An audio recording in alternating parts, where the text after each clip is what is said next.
시편 107편 1절에서 22절 말씀입니다. 여호와께 감사하라. 그는 선하시며 그 인자하심이 영원하미로다. 여호와의 성령을 받은 자들은 이같이 말할지어다. 여호와께서 대적의 손에서 그들을 속량하사 동서남북 각 지방에서부터 모으셨도다. 그들이 광야 사막길에서 방황하며 거주할 성읍을 찾지 못하고 줄이고 목이 말라 그들의 영혼이 그들 안에서 피곤하였도다. 이에 그들이 근심 중에 여호와께 부르짖음에 그들의 고통에서 건지시고 또 다른 길로 인도하사 거주할 성읍에 이르게 하셨도다. 여호와 인자하심과 인생에게 행하신 기적으로 말미암아 그를 찬송할지어다. 그가 사모하는 영혼에게 만족을 주시며 줄인 영혼에게 좋은 곳으로 채워 주심이로다. 사람이 흑암과 사망의 그늘에 앉으며 곤고와 쇠사슬에 매임은 하나님의 말씀을 거역하며 지존자의 뜻을 멸시함이라. 그러므로 그가 고통을 주어 그들의 마음을 겸손하게 하셨으니 그들이 엎드려져도 돕는 자가 없도다. 이에 그들이 그 환난 중에 여호와께 부르짖음에 그들의 고통에서 구원하시되 흑암과 사망의 그늘에서 인도하여 내시고 그들의 얽어맨 줄을 끊으셨도다. 여호와의 인자하심과 인생에 행하신 기적으로 말미암아 그를 찬송할지어다. 그가 논문을 깨뜨리시며 쇠빗장을 꺾으셨음이로다. 미련한 자들은 그들의 죄악의 길을 따르고 그들의 악을 범하기 때문에 고난을 받아 그들은 그들의 모든 음식물을 싫어하게 되어 사망의 문을 이르렀도다. 이에 그들이 그들의 고통 때문에 여호와께 부르짖음에 그가 그들의 고통에서 그들을 구원하시되 그가 그의 말씀을 보내어 그들을 고치시고 위험한 지경에서 건지시는도다. 여호와 인자하심과 인생에 행하신 기적으로 말미암아 그를 찬송하리로다. 감사제를 드리며 노래하여 그가 행하신 일을 선포할지로다. 아멘. 오늘 주신 말씀 시편 107편 1절에서 22절까지의 말씀을 통해서 근심 중에 환난 중에 고통 때문에라는 제목으로 주님 주시는 은혜 함께 나누도록 하겠습니다. 오늘 그 시편 107편은 이 고난과 환난과 고통 중에 빠져 있는 시편 기자의 상황을 이야기하고 있습니다. 이제 크게 세 부분으로 나눌 수 있다라는 말씀이고요. 전체적으로는 이제 고난을 당하는 이 시편 기자의 이 상황들을 지금 고백하고 있고, 그래 자기의 그 상황 가운데 자기의 심정을 고백하고 있고, 그 가운데 이제 하나님을 바라보고 있는 그런 신앙의 자기의 그 상황들 그리고 마음을 고백하고 있는 그런 시편이라고 할 수 있습니다. 그걸 이제 시의 형식을 빌려서 이렇게 하나님 앞에 찬양하고 있는 것이죠. 근데 이제 먼저 드는 첫 번째의 이 시편을 읽으면서 드는 생각은 분명히 그는 지금 근심 중에 있고 환난 중에 있으며 고통 때문에 괴로워하고 있습니다. 그런데 그럼에도 불구하고 이 시편 전체가 가지고 있는 분위기는 찬양시라는 거예요. 오늘도 성경은 1절은 이렇게 말씀하고 있습니다. 같이 읽겠습니다. 시작. 여호와께 감사하라. 그는 선하시며 그 인자하심이 영원하미로다. 8절에서는 이렇게 말씀합니다. 여호와의 인자하심과 인생에게 행하신 기적으로 말미암아 그를 찬송하리로다. 우리 15절 말씀 같이 읽을게요. 시작. 여호와의 인자하심과 인생에게 행하신 기적으로 말미암아 그를 찬송하리로다. 21절 같이 읽습니다. 시작. 여호와의 인자하심과 인생에게 행하신 기적으로 말미암아 그를 찬송하리로다. 그러니까 지금 근심 중에도 찬송하고 환난 중에도 찬송하고 그리고 고통 때문에 오히려 하나님을 찬송한다. 이렇게 말씀하고 있습니다. 오늘 말씀에 의지해서 여러분들에게 이렇게 축복합니다. 어떠한 근심과 환난과 고통 가운데서도 하나님을 찬송하실 수 있는 여러분과 제가 되기를 간절히 소망합니다. 이건 사실은 어떻게 보면 역설 같은 거잖아요. 뭐 기뻐할 일이 있어야 기뻐하고 감사할 일이 있어야 감사를 하죠. 어떻게 근심 가운데 환난 가운데 고통 가운데 찬송을 할 수 있겠습니까? 여러분 이런 시편 기자의 이러한 고백은 하나님을 믿는 그리스도인들만이 가지는 어떻게 보면 특권이라고 할 수 있습니다. 이건 도저히 이 세상의 논리로는 이해할 수도 없고 또 감당할 수도 없는 일이기 때문에 그렇습니다.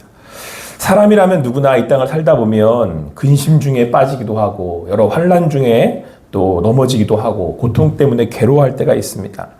그러나 여러분 시편 기자는 오히려 그러한 고난 가운데 고난으로 인하여서 오히려 하나님 앞에 나아가 감사하고 찬양하게 됐다는 거예요. 그러니까 여러분 결론적으로 이 시편 기자가 지금 어떻게 하고 있는 거예요?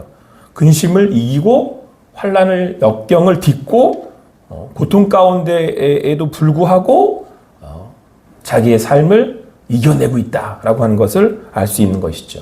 이겨낼 것뿐만이 아니라 더 나아가서 누구를 깊이 만나고 있는 거예요? 하나님을 깊이 만나고 있는 거예요. 그러니까 여러분 오늘 말씀을 가지고 우리가 첫 번째 이건 의아하네. 어떻게 이럴 수가 있을지? 라고 할 때 오늘 시편 기자가 이렇게 할 수 있는 비결은 어디에 있느냐? 오히려 이 근심과 환난과 고통을 통해서 누구를 만난 거예요? 하나님을 만난 거예요. 하나님을. 여러분 여기 신앙의 진수가 여기 있어요. 신앙한다라고 하는 게 뭐냐? 믿는다라는 게 뭐냐라고 할 때 그 믿음은 오히려 근심 가운데 환난 가운데 고통 가운데 더 하나님을 깊이 만나게 된다는 거예요. 왜 그러느냐? 여러분 근심과 환난과 고통이요. 다른 걸 다 이렇게 지워버리기 때문에 그래요. 네? 이게 지워요. 그리고 오롯이 지금 누구만 바라보게 하는 거예요? 이제 하나님만 바라보게 하는 거죠. 사실 여러분 이 세상에 살아가는 동안에 하나님을 바라보지 못하도록 만드는 것들이 많아요. 심지어는 사람이 또 뭐 어떤 그런 그 경제적 부가 아니면 다른 여타 이런 것들이 하나님을 만나는데 방해한다는 거예요. 여러분 오늘 시편 기자가 첫 번째 얘기하고 있는 상황은 6절의 말씀에처럼 근심 중에 여호와께 부르짖었다 이렇게 돼 있거든요. 근데 근심이 생긴 이유가 뭐냐? 이스라엘 백성들이 이제 포로 생활에서 돌아왔어요. 포로 생활도 어려웠지만 돌아와서 보니까 남은 게 있어요, 없어요? 아무것도 없어요. 땡전 한 푼 없어요. 그러니까 실제로는 거할 집이 없는 거예요. 야, 이거 우리 망했다. 우리 끝났다. 이렇게 생각하고 있던 차에 그런 상황인데 그들이 그런 근심 중에 다 망하고 거할 집조차 없다라고 생각하고 어디로 가야 될지도 모르겠다라고 하는 그런 허망한 가운데 오늘 성경은 광야 사막길에서 방황하며 거주할 성을 찾지 못했다. 그들이 목이 말랐고 영혼이 그들 안에서 피곤했다. 그랬더니 6절에 이에 이것 때문에 모든 걸 잃어버린 것 때문에 그들이 근심하였는데 그래서 여호와께 어떻게 했다는 거예요? 부르셨다라는 거예요. 오히려 모든 것이 다 사라진 상황 가운데 하나님을 찾게 되었다라고 하는 것입니다. 사랑하는 성도 여러분, 때로 우리가 이렇게 어려움을 당해서 근심 중에 빠졌을 때, 모든 것을 잃어버리고 근심 중에 빠졌을 때, 그 근심 가운데 우리는 고통스러워하고 또 원망하게 되고 그러지 않습니까? 그러나 성경은 뭐라고 말씀하고 있어요? 그것들로 인하여서 누구를 보게 된 거예요? 하나님을 보게 된 거예요. 근데 여러분 바로 그 하나님을 보게 되었을 때 우리 성경 뭐라고 말씀하고 있습니까? 그 고통 가운데 하나님이 그를 건지셨을 뿐만 아니라 7절 또 같이 읽습니다. 시작. 또 바른 길로 인도하사 거주할 성읍에 할렐루야. 오히려 그 근심으로 인하여서 하나님을 찾게 되었더니 고통에서 우리를 건지셨을 뿐만 아니라 우리를 바른 길로 인도하셨다. 그러니까 여러분 근심 자체가 사실은 어떤 그 좋은 건 아니죠. 근심하게 만드는 상황이 좋을 리는 없죠. 그러나 그것으로 인하여서 우리가 잘못 갈 수 있는 길을 하나님을 찾게 하셔서 하나님을 만난 우리가 어떻게 했다는 거예요? 바른 길로 가게 되었다. 그래서 인생 채찍 사람 막대기라고 말씀하잖아요. 그것들을 통해서 나를 바른 길로 인도하신다는 것. 오늘도 근심 가운데 있으십니까? 그 주님을 만나는 계기가 될 줄 믿습니다. 그렇게 하나님께 부르짖었더니 어떻게 됐대요? 하나님께서 나를 고통 중에 건지시고 바른 길로 인도하셨대요. 그렇게 그 주님의 길을 가실 수 있는 더 주님과 깊이 만나고 그분과 동행함으로 그 바른 길로 가시는 여러분과 제가 되기를 간절히 소망합니다. 그리고 오늘 시편 기자는 더 나아가서 자기의 이 고난을 또 어떻게 표현하냐면 환난을 당했다 이렇게 말씀하고 있습니다. 그래서 이어서 이제 9절부터 또 말씀하면서 그들이 여러 가지 이제 환난을 당하게 되는데 우리 12절 말씀, 11절, 12절 말씀 같이 읽습니다. 시작. 하나님의 말씀을 거역하며 지은 자의 뜻을 멸시함이라. 그러므로 그가 고통을 주어 그들의 마음을 겸손하게 하셨으니 그들이 엎드러져도 돕는 자가 없었도다. 그러니까 이제 환난을 당하게 됐는데 그 환난으로 인하여서 어떤 그 상황 가운데 빠져있던 이 시편 기자가 변했어요. 근데 이 시편 기자가 환란에 빠져서 깨닫게 된 게 있는데 뭐냐? 이제 막 환란을 당하는데 어려우니까 마음이 어려우는데 자기를 돕는 자도 없더라는 거죠. 아, 이거 아주 그냥 밑바닥까지 아주 그냥 이렇게 땅에 떨어진 거죠. 그래서 오늘 성경은 뭐라고 말씀하고 있냐면 흑암과 사망의 그늘에 앉게 되었고 곤고와 쇠사슬에 매이게 되었는데 환란 가운데 깨닫게 된 거예요. 자기가 지금 어떻게 이런 상황 가운데 빠지게 됐냐면 함께 읽은 11절 말씀에 따라서 내가 하나님의 말씀을 거역했구나 라는 걸 알게 된 거예요. 내가 지은 자의 뜻을 멸시했구나 이걸 깨닫게 된 거예요. 그러므로 하나님이 나에게 고통을 더하셨고 환난 가운데 나를 두셔서 내 마음을 어떻게 하셨다는 거예요? 겸손하게 하셨구나. 그러니까 엎드러졌는데 환난 가운데 엎드러졌는데 돕는 손길이 없어서 이제 그때 그가 깨닫게 된 거예요. 내가 왜 이런 일을 당하나? 내가 하나님의 뜻을 무시하며 살았구나. 그러면서 그가 깨닫게 된 거죠. 뭘 깨닫게 됐느냐? 성경 오늘 뭐라고 말씀하고 있냐면 흑암과 사망의 그늘에서 인도하여 내시고 그들의 얽어맨 줄을 끊으셨도다. 16절 그가 논문을 깨트리시며 쇠빗장을 꺾으셨습니다. 그러니까 자기가 하나님의 뜻을 이렇게 따르지 않고 불순종했던 것에 대해서 자기가 잘못하고 그렇게 살았던 것을 깨닫게 되었는데 자기의 죄 가운데 빠져 있었던 자기 자신을 뭐라고 표현하고 있냐면 논문이래요. 논문. 쇠빗장. 그러니까 보통 여러분 뭐라고 그래요? 이게 뭐를 이렇게 딱 걸어 잠글 때 쇠빗장으로 이렇게 딱 걸어 잠근다 그러잖아요. 그러니까 내가 그동안 하나님 앞에서 뭘 피우고 있었다는 거예요? 고집을 피우고 있었던 거예요. 근데 이게 환난 가운데 빠지지 않았으면 내가 깨닫지 못하는 거죠. 그러니까 하나님이 그렇게 나를 어느 사람도 나를 돕지 못하는 상황으로 몰고 가시지 않았으면 고집스러운 내가 뭐예요? 쇠빗장을 이렇게 열 수 없다는 거예요. 그러니까 오히려 환난 가운데 내가 하나님을 바라보게 되었는데 그건 바로 그 환난을 통해서 하나님 나의 뭘 꺾으신 거예요? 고집을 꺾은 거예요. 여러분 성경에서 고집 꺾인 가장 유명한 인물이 한 분 있어요. 네? 야곱. 죽어도 지 고집은 안 꺾잖아요. 어떻게든 나오려고 했던 사람 아니에요. 근데 하나님하고 씨름 한판 하고 난 다음에 환벽 탁 부러져 버리잖아요. 십자가라는 게 뭐냐? 여러분 하나님을 믿는다는 게 뭐냐? 내 고집이 꺾이는 거예요. 꺾이는 거. 근데 그게 그냥 꺾여요, 안 꺾여요?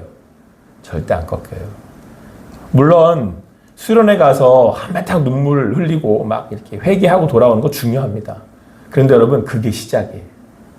그때부터 하나님이 만지기 시작하시는 거예요. 때로는 근심 가운데 두기도 하시고 환난 가운데 두시기도 하시고 고통 가운데 두게 하셔서 나를 보게 하세요. 내가 얼마나 고집스러웠는지 하나님 앞에 내가 어떤 인생을 살았는지 그게 여러분 사실은 그게 진짜예요. 거기서 만나는 하나님이 진짜예요. 그때 야곱이 뭐가 되는 거예요? 이스라엘 되는 거예요. 이스라엘. 사랑하는 성도 여러분 어떤 환난 가운데 있으십니까? 오히려 그 환난을 통해서 나를 돌아보게 하시는 하나님이신 줄 믿습니다. 그때 뭐가 꺾어요? 고집이 꺾여요. 고집이. 그러면 하나님의 사람으로 우리가 빚어져 가는 겁니다. 오늘 성경은 마지막으로 우리가 고통 가운데 있다라고 말씀을 하고 있습니다. 한번 같이 한번 읽어보겠습니다. 20절 말씀 같이 18절 18절부터 20절 말씀 같이 읽습니다. 시작. 그들은 그들의 모든 음식물을 싫어하게 되어 사망의 문에 이르렀도다. 이에 그들이 그들의 고통 때문에 여호와께 부르짖으매 그가 그들의 고통에서 그들을 구원하시되 그가 그의 말씀을 보내어 그들을 고치시고 위험한 지경에서 건지시는도다. 아멘. 하나님께서 근심 가운데 환난 가운데 특별히 이 고통 때문에 하나님을 바라보게 하시고 우리가 그렇게 하나님을 바라보게 되었을 때 하나님께서 그 고통에서도 우리를 구원하실 줄 믿습니다.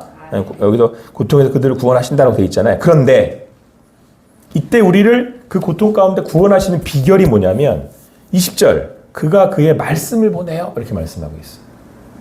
여러분 신앙한다고 했었을 때 하나님을 믿는다고 했었을 때의 놀라운 그 은혜가 뭐냐? 선물이 뭐냐? 예수 믿는다는 게 이제 확 건너뛰어서 예수 믿는다는 게 뭐냐? 그러면 뭐가 들리는 거예요? 하나님의 말씀이 들리는 거거든요. 여러분 많은 사람들이 성령에 취한다는 게 성령이 충만한다는 게 뭐냐? 물으셔요. 그러면 이제 뭐 방언을 하는 겁니다. 뭐 이렇게 여러 가지들을 말씀하시는데 저는 주관적으로 저는 어떻게 얘기를 해드리냐면 뭐가 들리는 거예요? 하나님의 말씀이 들리는 거예요. 그냥 사랑하며 살아 이게 아니고 경호야 사랑하며 살아 이게 들리는 걸 저는 성령의 충만한 상태라고 생각해요. 하나님 인도하심 받고 있는 상태라고 생각해요. 저는. 여러분 오늘 근데 언제 말씀이 들리냐면 근심으로 인하여서 내가 근심 가운데 인하여서 하나님의 길을 가게 되었을 때 가려고 할 때 내가 환난으로 인하여서 내가 고집스러운 빗장이 꺾게 되었을 때 내가 고통 가운데 하나님께 부르짖게 되었을 때에 여러분 그때에 뭐가 들리는 거예요? 하나님의 말씀이 들리는 거예요. 말씀이. 그러니까 말씀이 들린다는 건 우리가 근심 가운데 하나님의 바른 길로 인도하심을 받을 뿐만 아니라 환난 가운데 내 그 고집이 꺾여 하나님 앞에 하나님의 사랑으로 빚어져 갈 뿐만 아니라 그것의 문제 해결의 가장 궁극적인 도구가 될 뿐만 아니라 그 말씀이 들린다는 건 우리가 그 근심과 환난과 고통을 통해서 이제 누구에게 집중하게 되었다?